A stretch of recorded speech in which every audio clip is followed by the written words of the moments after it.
여자가 이르되 주여 내가 보니 선지자로소이다. 우리 조상들은 이 산에서 예배하였는데 당신들의 말은 예배할 곳이 예루살렘에 있다 하더이다. 예수께서 이르시되 여자여 내 말을 믿으라. 이 산에서도 말고 예루살렘에서도 말고 너희가 아버지께 예배할 때가 이르리라. 아버지께 참되게 예배하는 자들은 영과 진리로 예배할 때가 오나니 곧 이때라. 아버지께서는 자기에게 이렇게 예배하는 자들을 찾으시느니라. 성도 여러분 안녕하십니까? 삼육대학교의 김상래입니다. 2021년 우리 온라인 야영에서 뵙게 된 것을 기쁘게 생각합니다. 얼굴과 얼굴로 만나야 반갑죠. 그런 아쉬움에도 불구하고 이렇게 비대면이지만 온라인상에서 말씀 안에서 뵙게 되어 반갑습니다.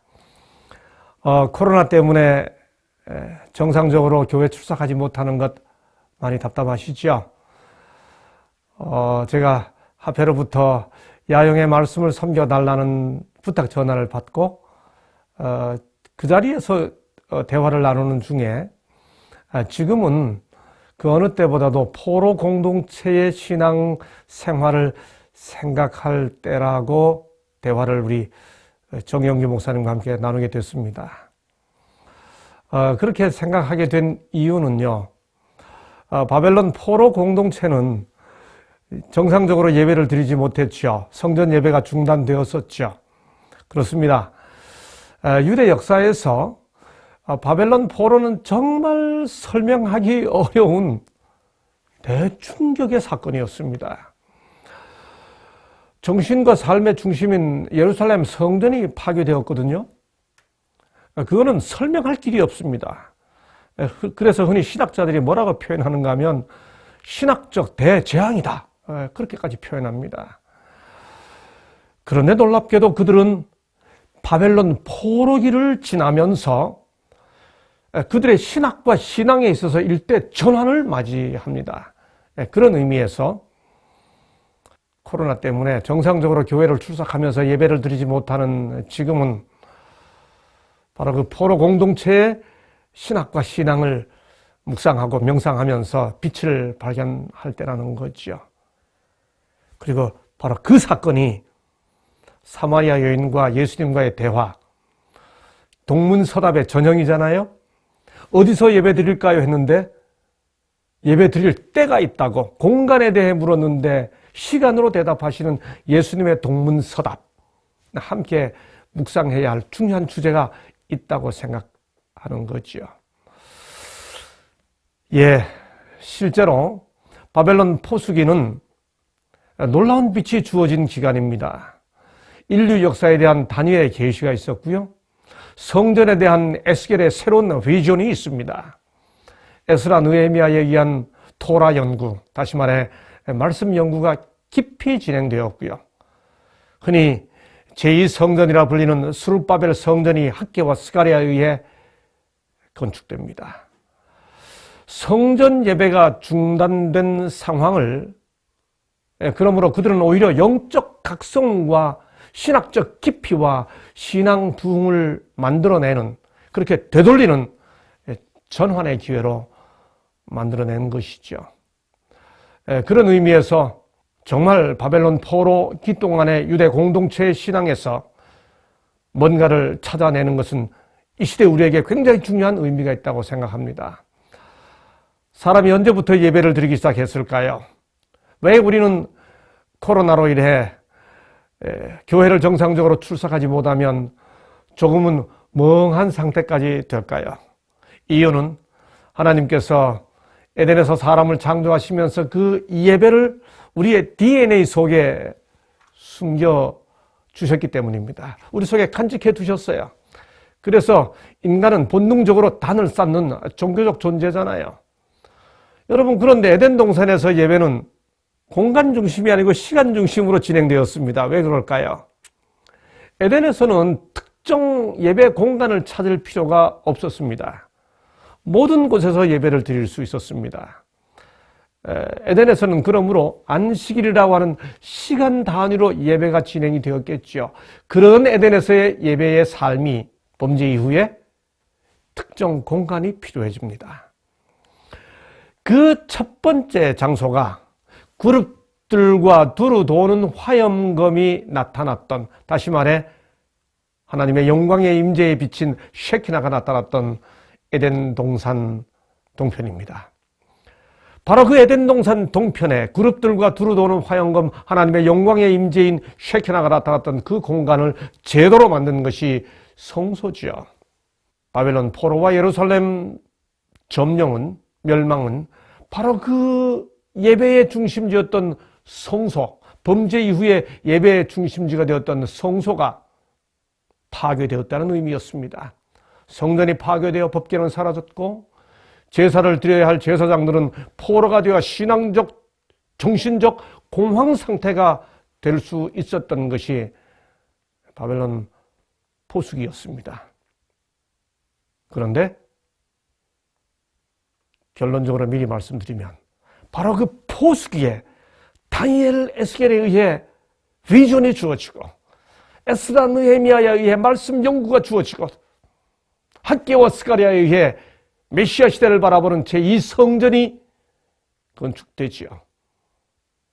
예배가 중단되어 정신적 공황 상태가 와야 할 바로 그 시기에 가장 위대한 신학적 깊이가, 신앙적 각성이 예루살렘 공동체에서 주어지는 것이죠.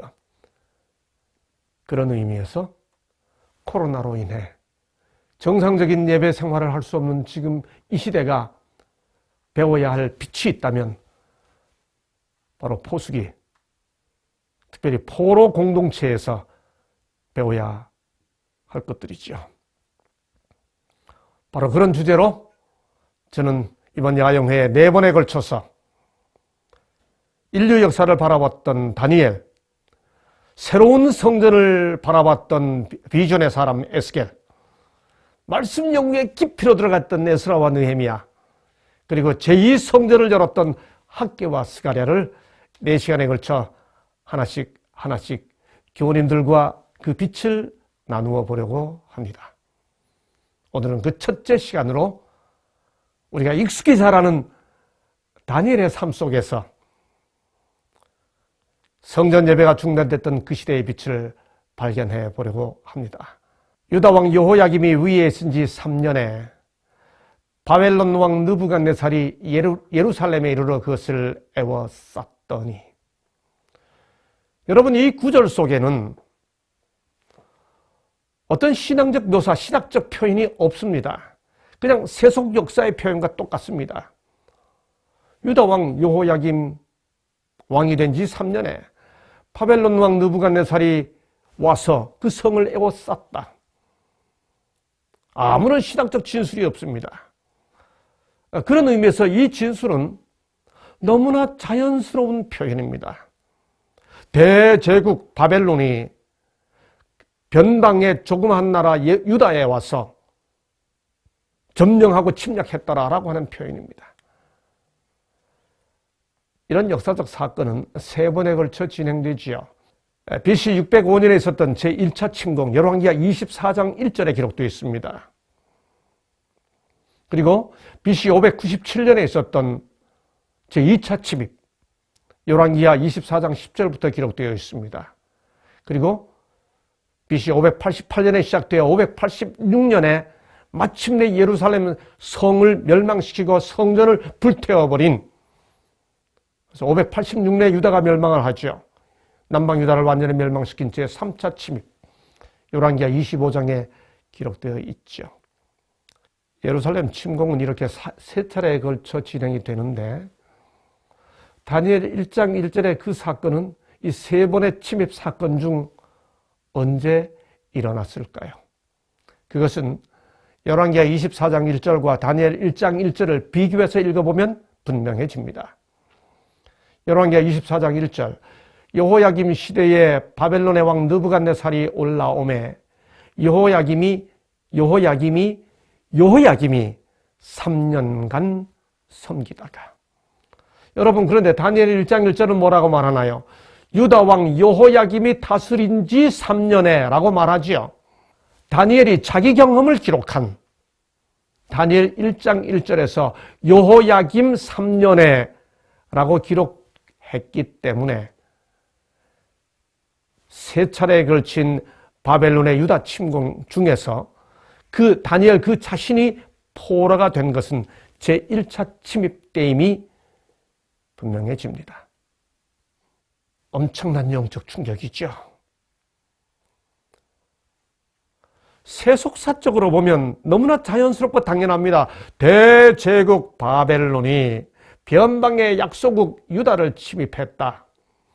글쎄요, 오늘날의 정치공학적, 정치역학적 관계로 표현한다면 미국이 아프가니스탄을 공격했다. 뭐 그런 정도입니다.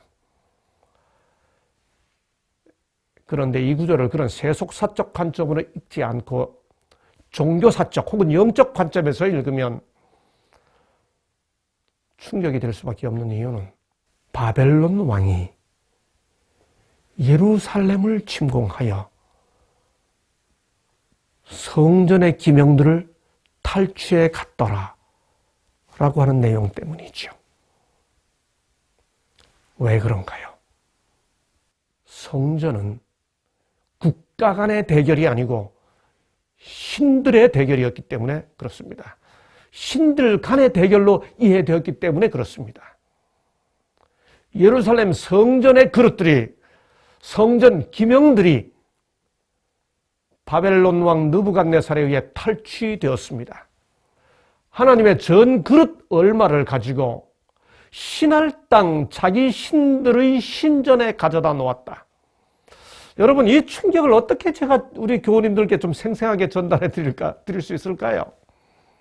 제가 종종 신학생들에게, 신학도들에게 다니엘서 강의할 때마다 이 충격의 의미를 설명하기 위해 한 번은 이런 예를 든 적이 있습니다.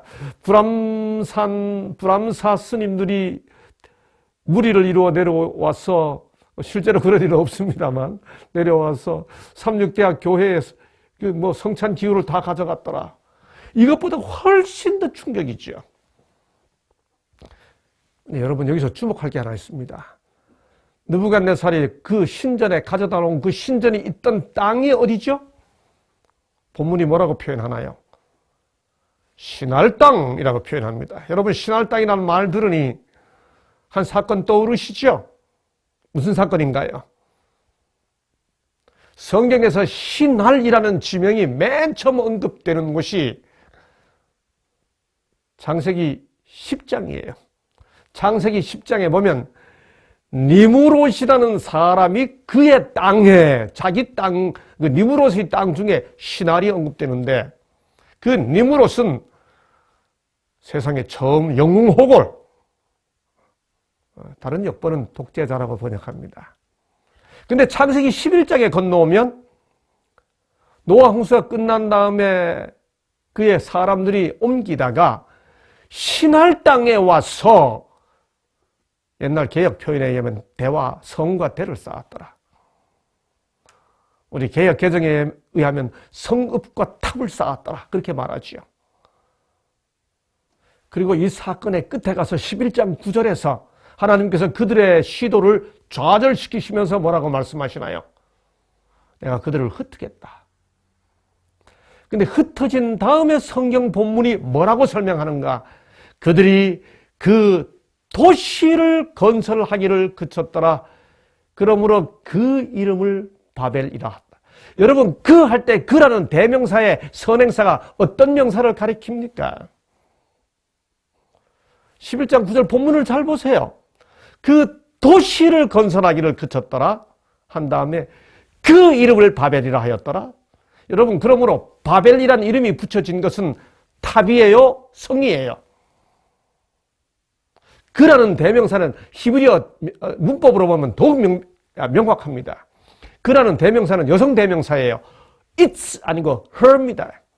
그 앞에 바로 나오는 도시라는 명사의 성은 젠더, 그 성은 여성입니다. 다시 말해 그 도시의 이름을 바벨이라 하였더라. 여러분, 그러므로 성경 본문에 의하면 바벨 탑 사건이 아니라 바벨 성 사건입니다. 요한계시록에도 그래서 끊임없이 반복하여 말하기를 큰 성 바벨론인 그렇게 말하지요. 물론 와이또 바벨탑이라는 표현을 썼습니다. 사람들이 다 그렇게 사용하기 때문이지요. 그럼에도 불구하고 와이또 이 시도의 본질이 어디에 있는지를 분명하게 설명해 줍니다. 제가 이걸 강조하는 이유는 뭘까요? 바로 다니엘 1장 2절에서 신할 땅 자기 신의 전에 하나님의 전 기구를 갖다 놓았다. 이거 굉장한 모욕입니다. 참을 수 없는 좌절이죠. 예루살렘 성에서 바벨 성 사건을 이어받은 바벨론에서 그 신전이 있던 신할 땅에다 하나님의 성전 기구를 옮겨 놓았다는 거죠. 그때 그들이 바벨성 사건을 왜 쌓았습니까? 4절이 이렇게 말하죠. 성읍과 탑을 건설하여 그 탑 꼭대기를 하늘에 닿게 하여, 이걸 인간의 교만이라고 그러잖아요. 휴브리스라고 그러잖아요. 그런데 목적이 뭐죠? 온 지면에 흩어짐을 면하자. 여러분, 하나님께서 뭐라고 말씀하셨어요? 생육하여 번성하여 땅에 충만하라 라고 명령했었죠. 그런데 그들이 뭐라고 말합니까? 흩어짐을 면하자 그러잖아요. 하나님께서 왜 언어를 혼잡케 하셨습니까? 흩어지게 하기 위해 언어를 혼잡케 한 것입니다. 하나님께서 뭘 문제로 보셨어요? 그래서 하나님께서 그것을, 그 성을 바벨이라고 지었는데, 바로 바벨론이 그 바벨 성 사건이 시도되었던 신할 땅에 나라를 세우고, 이전 바벨론을 세워서 이어서 다시 신바벨론을 세우고, 거기에 신전을 두고 예루살렘 성전의 하나님의 기명들을 옮겨서 신할 땅에 있던 신전에 갖다 놓은 겁니다. 무슨 의미예요? 유대 백성들로서는 너무나 커다란 좌절을 겪을 수밖에 없는 상황이죠. 와이스는 이렇게 설명합니다. 그들은 이곳에 도시를 건설하고 그 도시 안에 세계의 경위가 될 굉장히 높은 탑을 세우기로 결정하였다. 이 사업은 백성들이 각지에 널리 흩어지는 것을 막고자 계획되었다. 비록 제목은 바벨탑이라고 하는 일반적인 용례대로 표현하지만은 그 본질은 도시 건설, 흩어짐을 면하려고 했던 도시 건설에 있음을 분명히 하고 있는 거죠. 다시 말해 하나님의 명령에 불순종하기 위해 시도되었던 바벨성 건립, 바로 그 정신을 기념하여 세워진 신할 땅의 신전에 예루살렘 성전 기명들이 옮겨진 것입니다. 신앙적, 정신적 좌절입니다. 다시 와이스는 이렇게 말합니다. 여호와를 섬기는 사람들이 바벨론으로 사로잡혀온 사실, 여호와의 성전 기명들이 바벨론 신들이 전각으로 옮겨진 사실, 그리고 이스라엘 왕이 바벨론으로 포로가 되어온 사실, 이 세 가지 사실, 세 가지가 옮겨왔습니다. 이 세 가지 사실은 그렇게 옮겨졌다는 것이 무슨 의미죠? 그것들을 가지고 승리자들은 그들의 종교와 관습이 히브리 사람들의 그것들보다 더 우수한 증거라고 자랑하였다. 다시 말해 성전 기명이 바벨론 신전으로 옮겨진 것은, 바벨론 신할 땅의 바벨론 신전으로 옮겨진 것은 하나님이 바벨론의 신 말둑에게 패배했다고 설명되는 사건이었다 그거죠. 예배를 못 드릴 만한 상황입니다. 예배를 드릴 그야말로 가슴 아픈 처절한 좌절의 시간들이지요.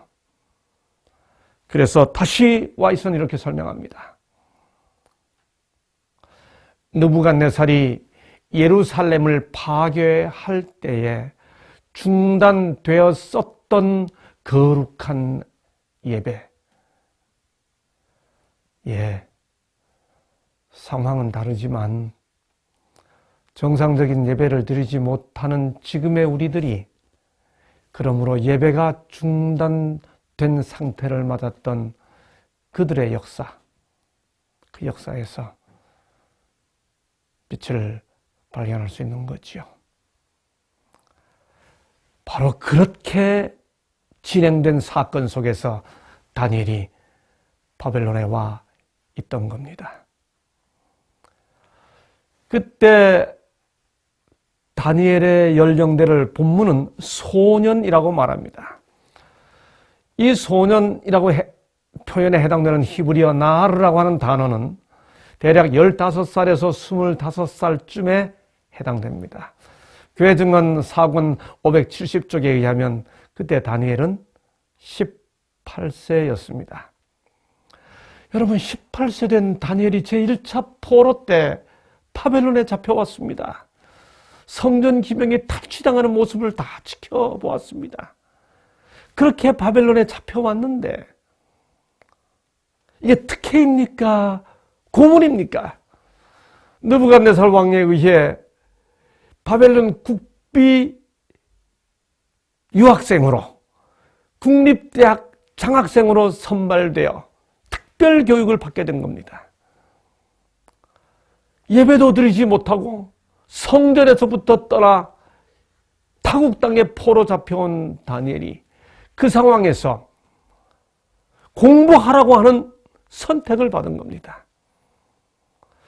그들에게 갈대아 사람의 학문과 언어를 가르치게 했고, 여러분, 이런 때에 공부할 마음이 있었겠습니까? 예배도 드리지 못하면서 성전 기명들이 탈취되어 오는, 빼앗겨 온 이런 상황에서 바벨론에서 다니엘이 공부할 마음의 여유가 있었겠습니까? 그런데 다니엘이 어떻게 했나요? 본문은 다시 이렇게 표현합니다. 하나님이 이 내 소년에게 학문을 주시고 모든 서적을 깨닫게 하시고 지혜를 주셨으니 그 지혜와 총명이 온 나라 박수와 술객보다 10배나 나은 줄을 아니라. 여러분, 그런데 다니엘이 이때 갈대아 학문, 바벨론 학문을 배울 때에 억지로 배웠을까요? 열심히 공부했을까요? 와이슨 다시 이렇게 설명합니다. 하나님께서 인간에게 빌려주신 은사들을 개발시키고 강화시키는 일은 각자가 해야 할 사명이다. 그러나 너무나 많은 사람들이 빈약한 지식, 보잘것없는 달성으로 만족하며, 번역 참 재미있겠습니다. 간신히 합격할 수 있는 정도의 실력으로 만족해한다. 다니엘과 같은 인물을 찾아보기 힘들게 되었다.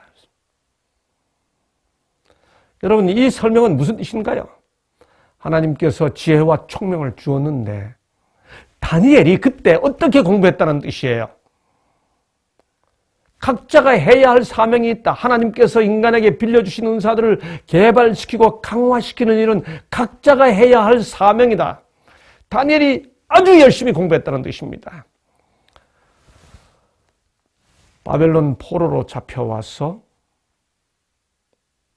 예배도 드리지 못하는 성전 예배 중단 시대에 제1차로 포로 잡혀왔던 다니엘이 했던 첫 번째 일은 그에게 주어진 바벨론의 현장에서 그에게 주어진 기회를 하나님께서 어떤 섭리를 역사할지 모른다는 믿음으로 최선을 다해 공부하고 있는 겁니다.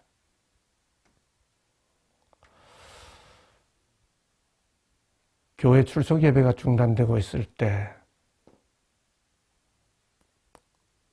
우리가 무엇을 하며 지내야 했을까요? 그런데 여러분, 다니엘의 총명과 지혜에 대해 바벨론 사람들이 이렇게 말합니다. 시대가 좀 지났습니다. 벨사살 시대가 되었습니다. 벽에 글씨가 나타났죠. 그때 태우가 나타나서 왕에게 이렇게 말합니다. 왕의 나라에 거룩한 신들의 영이 있는 사람이 있으니 곧 왕의 부친 때에 있던 자로서 명철과 총명과 지혜가 있어 라고 말합니다. 무슨 뜻인가요? 그 시대 바벨론 사람들에게도 다니엘은 그저 그 자신이 머리가 똑똑하고 지혜로운 사람으로 이해된 것이 아니고 거룩한 신들의 영이 있는 사람으로 이해되었다는 거지요. 다니엘의 지혜의 원천이 그 자신의 지혜에 있는 것이 아니고 거룩한 신들의 영이 있는 사람으로 이해되었다는 거죠. 18살 청년 다니엘이 바벨론에 사로잡혀 와서 정상적인 예배도 드리지 못하는 그 상황을 어떻게 지냈는지를 보여주는 생생한 현장입니다. 다시 와이스는 이렇게 설명합니다. 다니엘과 그 동무들은 바벨론 사람의 지혜를 습득함에 있어서 동료 학생들보다 훨씬 더 성공적이었으나 그들의 학식은 우연히 얻은 것이 아니었다. 그들은 모든 지혜의 근원이신 하나님과 관계를 맺었고 하나님의 지식을 저희 교육의 기초로 삼았다. 그 다음 지혜를 얻기 위하여 그들은 믿음으로 기도하였고 저희의 기도를 실천하였다. 바벨론 사람들이 왜 다니엘의 명철과 총명과 지혜의 근원이 그 개인의, 그 자신의 지혜가 아니고 거룩한 신들의 영이 있는 사람이라고 이해할 수 있었을까요? 어떻게 이해할 수 있었을까요? 왜 그렇게 말했을까요? 이유는 그들이 기도하는 사람이었기 때문이었습니다.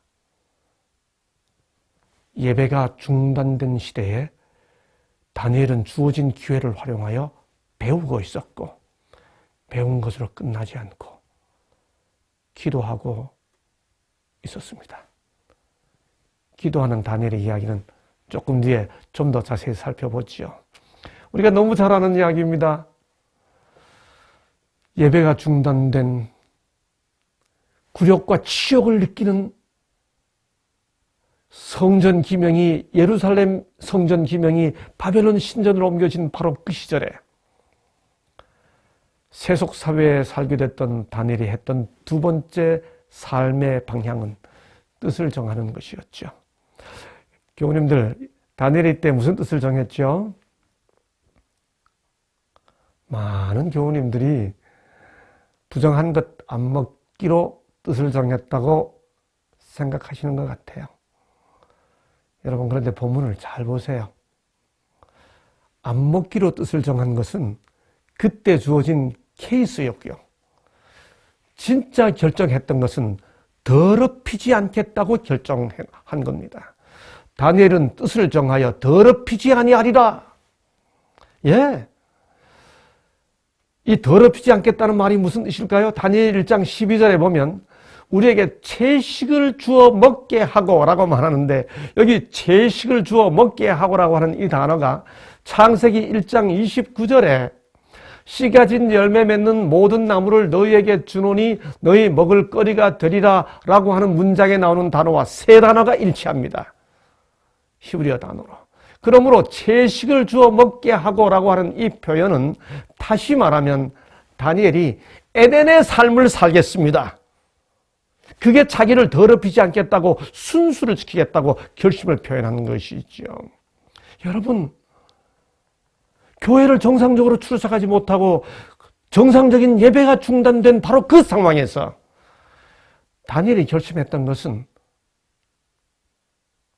에덴의 삶을 먹는 것에 있어서도 실천하겠다고 결심한 것이었어요.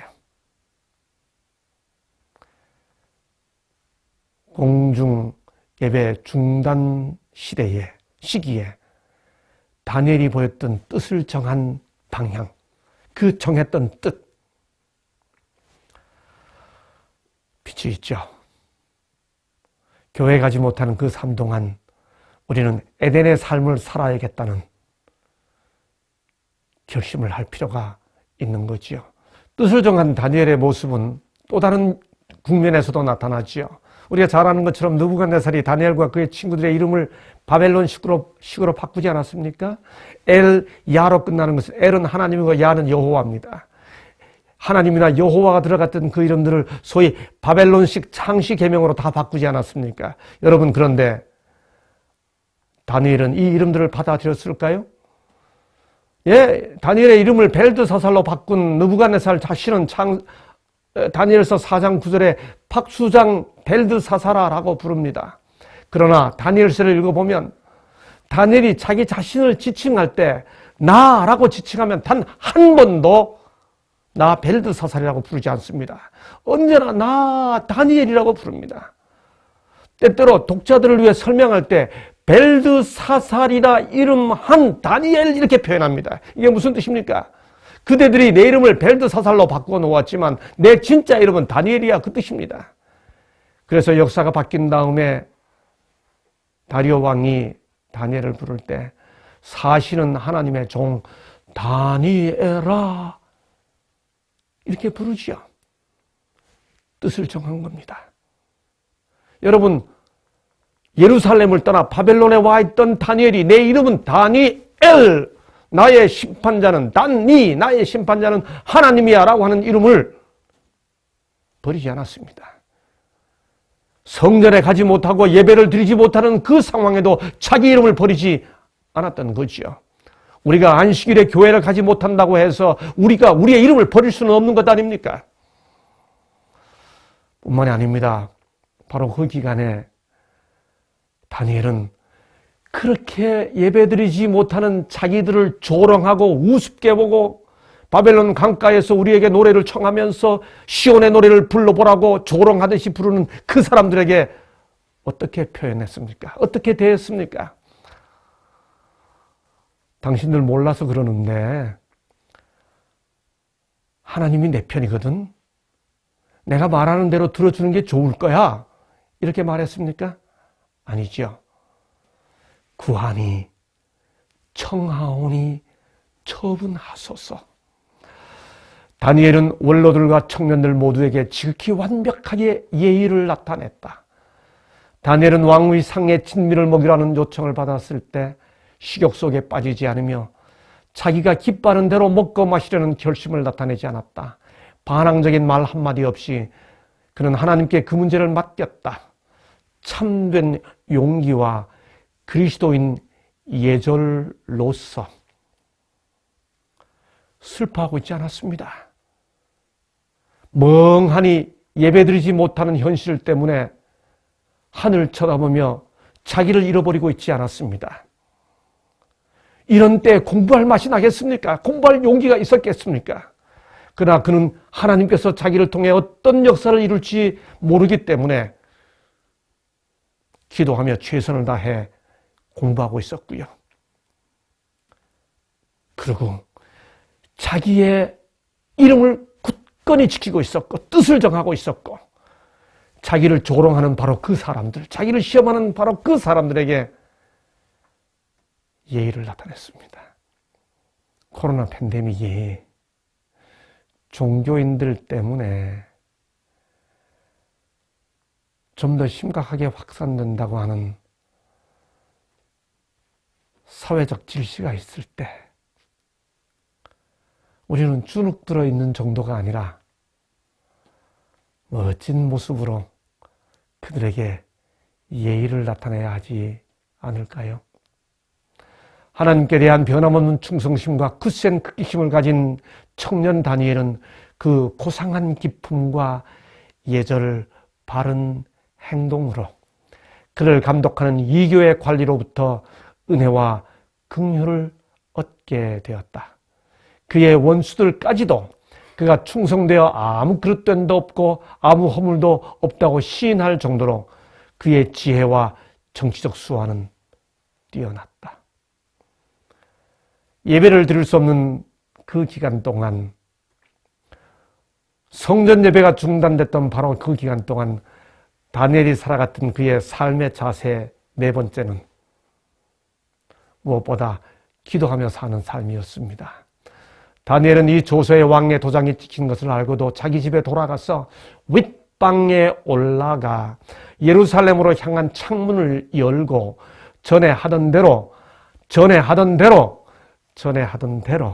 하루 3번씩 무릎을 꿇고 기도하며 그의 하나님께 감사하였더라. 여러분, 지금 왕 이외에 다른 이에게 기도하면 죽을 수 있다고 하는 법령이 내려진 그 순간에 이 모든 것을 알고도 전에 하던 대로 3번씩 기도하였더라로 끝나지 않고요. 본문이 뭐라고 말합니까? 전에 하던 대로 3번씩 무릎을 꿇고 기도하며 그 다음 그의 하나님께 감사하였더라. 여러분, 이게 무슨 말입니까? 우리는 성경을 다 읽었기 때문에 어차피 일이 잘 되었으니까 감사했겠지라고 생각하기 쉬운데, 소위 작중 인물인 다니엘 본인은 모르죠. 지금은 법이 내려진 것뿐입니다. 기도하지 말라고 하는 법이 내려진 것뿐입니다. 그런데 전에 하던 대로 기도하며 하나님께 뭐 하고 있습니까? 감사하고 있습니다. 여러분, 이게 무슨 말입니까? 예배를 드리지 못하고 성전에 가지 못하고 쫓겨와서 바벨론에 사로잡혀 있고 그곳에서 하나님께 계속 기도했는데, 하나님께 기도했던 그것 때문에 죽을 수도 있는 이 상황에 주어진 것에 대해 다니엘이 감사하고 있습니다. 무엇을 감사했을까요? 글쎄요, 제 생각엔 이런 상황에도 불구하고 내 마음속에 여전히 전에 하던 대로 기도해야 되겠다는 그 마음을 주신 자체, 기도할 수 있는 것 그 자체, 그게 감사의 내용이 아니었을까요? 와우, 이런 다니엘의 삶, 성전 예배 중단 시대에 정말 묵상해야 할 시당의 모본이 아닐까요? 왜 예루살렘을 향해 창문 열고 기도했습니까? 솔로몬이 예루살렘 성전을 봉헌할 때 주의 단 앞에서 기도하거든, 이 전에서 기도하거든, 이 전을 향하여 기도하거든, 전인 편을 향하여 기도하거든. 교회로 이야기하면 단 앞에 와서 기도하거든, 교회 들어와서 기도하거든, 교회가 있는 그 가까운 곳에서 기도하거든, 교회가 보이지 않는 곳에서 멀리 있을 때 교회가 있는 편을 향하여 기도하거든.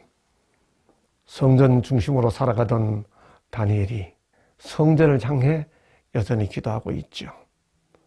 여러분, 그런데 그렇게 기도하는 것이 정말 필요합니까? 왜 이 순간 다니엘은 그런 기도의 형식을 고집하는 건가요? 예수님의 말씀에 의하면 너는 기도할 때 골방에 들어가 문을 닫고 은밀한 중에 계신 아버지께 기도하라고 되어 있는데 창문 닫고 기도하면 안 됩니까? 왜 이렇게 형식을 고집하며 기도하고 있습니까? 선지자왕 540쪽, 그를 멸하려고 음모를 꾸미고 있는 자들 앞에서 그는 하늘과 자기의 관계가 단절된 것처럼 보이는 것조차도 허락하지 않았다. 무슨 뜻입니까? 자기는 문 닫고 기도할 수 있었습니다. 근데 이 시기에 문 닫고 기도하면 보는 사람들이 다니엘이 하늘과의 관계를 끊었구나라고 오해할 수도 있기 때문에 하늘과 자기의 관계가 단절된 것처럼 보이는 것조차도 허락하지 않았습니다. 성전 예배가 중단된 그때 다니엘은 기도의 삶을 통해 그가 어디에 가 있든지 하늘과 단절되지 않았다는 것을 기도의 삶을 통해 보여준 거죠. 안식일이면 늘 교회 가던 사람들이 코로나 때문에 교회를 못 갑니다.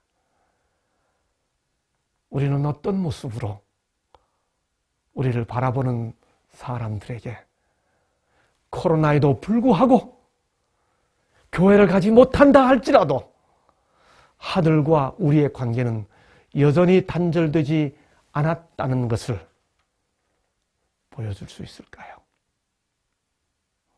그는 단 한 점의 행습이라도 바꾸지 아니했다. 그는 습관화된 자기의 의무를 조용히 수행하고 기도 시간이 되면 자기 거실에 가서 예루살렘을 향하여 열린 그의 창가에서 하늘에 계신 하나님께 그의 기원을 드렸다. 그는 자기와 하나님과의 사이에 개입하여 누구에게 기도하고 누구에게 기도하지 말아야 한다고 말할 권리가 없다는 것을 두려움 없이 선언하였다. 깨어 기도하는 것, 그것이 유일한 안전책이라는 사실을 배워야 합니다. 높은 지위에 있거나 큰 특권을 누린다고 해서 안전한 것이 아닙니다. 성전 예배가 중단되고 말씀 선포가 중단된 그런 때에 기도마저 중단되어서는 안 되겠죠. 여러 해 동안 진정한 그리스도인 경험을 누린 사람일지라도 사단의 공격에서 제외된 것이 아니다.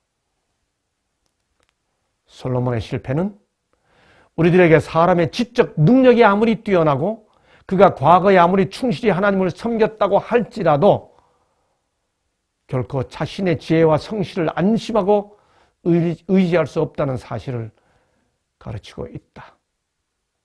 유일한 안전책, 깨어 기도하는 것. 예배가 중단된 시대에 다니엘은 어떻게 살아야 하는지 빛을 던져주고 있죠. 예, 다니엘은 정말 기도의 사람이었습니다. 다니엘 9장에 가면 기도하며 간구하고 기도하며 자복합니다. 다니엘 9장에서 이 처절한, 어쩌면 처절한,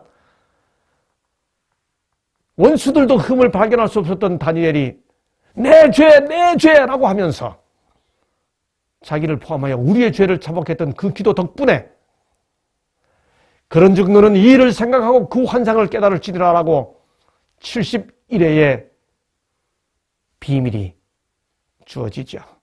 여러분, 2300 주야의 열쇠가 되는 70일에는 다니엘 9장의 다니엘의 기도 덕분이었습니다. 다니엘이 기도할 때 하나님께 뭐라고 기도했습니까? 19절에 주의 성과 주의 백성을 위하여, 예루살렘 성과 이 유대 백성이 주의 성과 주의 백성이라고 이야기합니다. 하나님께서 기도 응답하실 때 뭐라고 응답하시나요? 내 백성과 내 거룩한 성이라고 말합니다. 여러분, 다니엘의 기도와 하나님의 응답을 비교해 보십시오. 얼마나 재미있습니까? 하나님, 이 성과 이 백성은 하나님 겁니다. 하나님께서 응답하시면서 알았다. 내가 다 설명해 주마. 이 백성과 이 성은 너의 것이다. 이렇게 말합니다. 여러분, 그렇습니다. 우리가 교회를 못 간다 할지라도 하나님께서 보실 때 이 백성은 너의 백성이고 너의 교회야 라고 말할 수 있도록 우리가 하나님께 교회를 위해, 공동체를 위해 기도할 때 하나님께서 말하기를 너의 백성과 너의 교회라고 말할 수 있도록 우리 백성들과 교회를 사랑하는 그런 마음이 우리의 마음이 되어야 되지 않겠습니까? 바로 그런 다니엘이 마침내 얻게 됐던 것이 환상과 꿈을 알게 되는 비전을 보게 되었죠. 여러분, 말씀을 마치면서 오래된 저의 경험 이야기 하나 나누겠습니다. 지금 보시는 장면은 63빌딩 지하 수족관입니다. 여러 해 전 제가 초임 교수 시절에 고향 친구들을 만나 처음으로 수족관에 갔습니다. 마침 저희가 도착했을 때 수족관에 그 물고기들에게 먹이를 주는 여자분이 들어와서 수영을 하면서 이렇게 물고기들에게 먹이를 주기 시작했습니다. 그 여자분이 수영을 하니까 그 여자분 수영하는 방향을 따라서 모든 물고기들이 한 방향으로 움직이기 시작했습니다. 뭔가 얻어먹으려고. 그걸 큰 구경거리라고 보고 있는데 갑자기 옆에 있던 제 친구가 제 옆구리를 치면서 야, 저기 저놈 좀 봐라 그래요. 그래서 뭘 했더니 그가 가리키는 방향을 보니 한 조그마한 물고기 한 마리가 그 먹이를 주는 그 여자분하고 아무 상관없다는 듯이 다 모든 물고기가 움직이는 방향과 반대 방향으로 유하게 반대로 혼자서 이렇게 수영하고 있는 겁니다. 그걸 구경거리라고 저보고 보라는 겁니다. 여러분, 그런데 그 물고기를 보여준 그 친구가 그 다음 하는 말, 야, 저놈 진짜 웃긴다. 꼭 안식교인 같아. 여러분, 그가 아는 안식교인이 저뿐입니다. 근데 저와 그 친구가 함께 웃었습니다. 근데 저는 그 말이 기분 나쁘지 않았습니다. 그 친구에게 제가 끼쳐줬던 인상이 세상과는 반대로 뭔가 먹이 주는 것에 연연하지 않고 고고하게 살아간다는 인상을 준 것 같아서 제가 잊어버리지 못하는 경험입니다.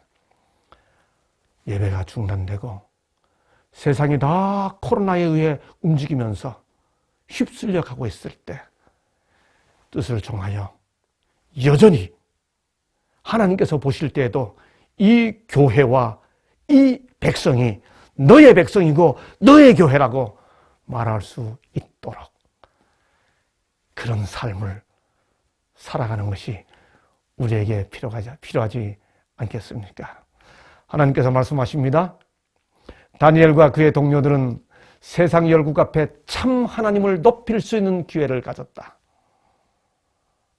하나님께서 이런 기회를 다니엘에게 주었던 거지요. 바벨론에서 당신을 증거하도록 하기 위해 다니엘을 부르신 것처럼 하나님께서는 오늘날 우리를 세상에서 당신의 증인이 되도록 부르신다. 포로 시대 다니엘의 삶의 모습이 코로나로 예배가 중단되어 정상적인 신앙생활을 하지 못하고 있는 우리들에게 빛이 되기를 간절히 바라면서 다니엘의 삶의 빛이 우리를 밝히는, 우리를 환하게 해주는 그런 빛이 되었기를 바라면서 오늘 첫 시간 말씀을 마치도록 하겠습니다. 감사합니다.